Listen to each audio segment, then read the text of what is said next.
kedua ini juga sebagai langkah edukasi kepada jemaah untuk bisa mendapatkan satu bentuk jawaban yang otoritatif yang bisa dipercaya dibanding kanal-kanal yang lain yang tidak ada. Jadi salurkan kepada saluran yang memang kita provide untuk para jemaah dan masyarakat. Jadi ini sekali lagi menjadi supporting. Ini saya sependapat dengan Mas Firly. Ya, sebaik-baiknya aplikasi itu ya aplikasi yang bisa terus dipakai.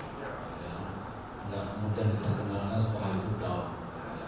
Nah, seiring dengan peningkatan jemaah haji tahun ini aja kita mendapat alokasi kuota jemaah haji terbesar sepanjang sejarah perhajian di Indonesia.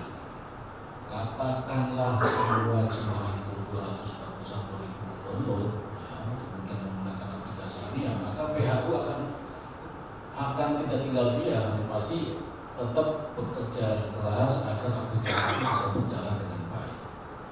Itu sudah diantisipasi Mas Bini, jadi saya kira tidak masalah buat tim di PHU karena ini aplikasi yang ada di bawah PHU, ya, dan ke depan mudah-mudahan ya terus banyak yang mendownload. Harapan kita PHU membuat aplikasi ini kan sebanyak-banyaknya jemaah bisa memanfaatkan aplikasi ini untuk membantu berbagai masalah. Dan Mas Bini tahu sendiri karena Mas Bini ini pernah menjadi petugas haji dari tim media center haji, dinamikanya macam-macam ya. Tadi saya ceritakan hal kecil pun itu menjadi concern dari petugas untuk membantu. Hal kecil yang mestinya bisa diselesaikan, tapi karena petugas haji itu memang sudah mendedikasikan waktu dan tenaganya, dan memang petugas itu harus membantu jemaah, jadi dibantu. Jadi tidak ada isu, tidak ada masalah apapun bagi petugas yang di lapangan membantu para jemaah. Dengan adanya aplikasi ini, mudah-mudahan seperti yang disampaikan Pak Hasan menjadi ikhtiar dari kita semua untuk bisa membantu jemaah haji dari sisi manapun. Kalau melihat dari laporannya macam-macam gitu, ya itulah dinamika yang terjadi. Jadi ya kita tentu saja tidak mengeluh, tidak komplain atas banyaknya masukan, justru menjadi semangat bagi tim kami itu di Kementerian Agama juga nanti terkait dengan kesehatan menjadi bagian yang menjadi penyemangat bagi perbaikan-perbaikan. Nah, secara teknis monggo Mas Hasan. Dan kesempatan pada hari ini adalah sarana kami untuk mensosialisasikan penggunaan aplikasi ini, mensosialisasikan kepada ketika melihat di sisi sini, ketika melihat dari beberapa minggu perjalanan si aplikasi ini, melihat ada yang berpartisipasi, ada yang ikut peran serta di situ. Kami ingin memperluas, kami ingin melihat efek dampak kalau kemudian ini digunakan secara lebih masif. Makanya pada hari ini kami mengajak rekan-rekan wartawan sekalian dari media untuk kemudian bersama-sama mensosialisasikan penggunaan aplikasi ini bagi jemaah, bagi keluarganya, dan bagi petugasnya. Admin yang bekerja itu ada yang di Saudi, ada juga yang di Indonesia. Dia yang kemudian menangkap seluruh pengaduan, memastikan bahwa pengaduan ini relevan, valid, dan kemudian memastikan bahwa pengaduan ini diselesaikan, harus ditutup. Sampai kapanpun ya dikejar sama dia, ke petugas lapangan. Bukan dia yang menyelesaikan, tapi dia yang kemudian mencarikan jalur. Ini ada pengaduan, selesaikan. Ini ada pengaduan, selesaikan ini. Begitu sudah diselesaikan, tutup sama dia di close. Mungkin ada yang melihat jumlahnya masih sedikit, ya memang masih sedikit, yang install juga masih sedikit. Kemudian pengaduannya, tidak semua pengaduan masuk melalui sini juga. Ada yang mungkin langsung ke petugas, kami nggak larang, kami nggak meminta mereka, Pak kalau sudah selesai mengadu, sudah selesai ikut ya, enggak juga.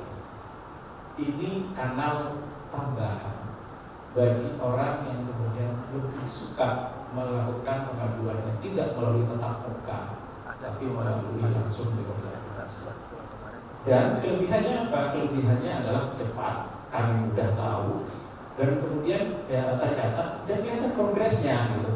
oh ternyata sudah ketemu paspornya, oh ternyata sudah diantarkan, bisa kelihatan kan, oh komplain sudah diantarkan Pak, selesai gitu kan. Tapi kalau kemudian melaporkan secara manual, konvensional, kita nggak tahu sudah selesai belum ya, gitu. Secara sistem ya kita nggak tahu gitu. Nah ini kita mulai coba melangkah ke arah sana. Ketika orang bicara transformasi digital itu seringkali kita nggak boleh kemudian langsung berubah semua, tidak. Kita coba perlahan-lahan perkenalkan ini loh. Setelah merasakan manfaatnya, baru kemudian orang itu akan pindah dengan sukarela. Mungkin kita akan merasakan itu pada haji 2, 3 atau 4 tahun mendatang itu akan orang mulai terbiasa. Orang udah mulai ikut partisipasi dalam penyelesaian masalah. Jadi ini bagian dari inisiatif project gitu, Pak Bowo ya. Bagian dari mencoba membangkitkan bahwa ini enak loh, nyaman loh gitu kan. Ketimbang Anda ngadu secara manual, ketimbang harus datang ke kantor sektor ngadu, ketimbang kemudian harus bikin surat kemana-mana gitu. Silakan, ini kanalnya terbuka, siapapun bisa. Kalau malu mengadu, telepon keluarganya ngadu nggak apa-apa, kami terima juga. Nanti paling konfirmasi sama admin, tolong kok detailkan masalahnya. Ada contohnya di situ ya. Tolong dong pengaduannya didetailkan, di mana, kapan, siapa. Karena kadang-kadang pengadunya agak lucu-lucu juga kan. Tiba-tiba bilang seperti itu, harus orang yang hilang gitu. Ini gimana ya? Ya mungkin admin nanti konfirmasi juga. Jadi ini biar ya siapa tahu menjadi bagian dari supporting dengan bagian yang sedemikian kompleks itu